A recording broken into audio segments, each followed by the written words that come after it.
శుక్రవారాభిషేకం. సకల దేవతా స్వరూప సన్నుత సతత సుహిత గోక్షీరం.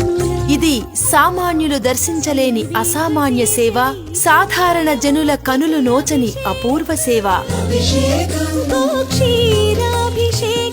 సామాన్యుడికి సైతం శుక్రవారాభిషేకం సక్రమంగా దర్శించే మహోన్నత భాగ్యాన్ని, జీవన అదృష్టాన్ని కల్పిస్తోంది శ్రీ వెంకటేశ్వర భక్తి ఛానల్. శుక్రవార అభిషేక దర్శనం చూచిన వారికి జన్మధన్యం, ఉండబోదు పునర్జన్మం.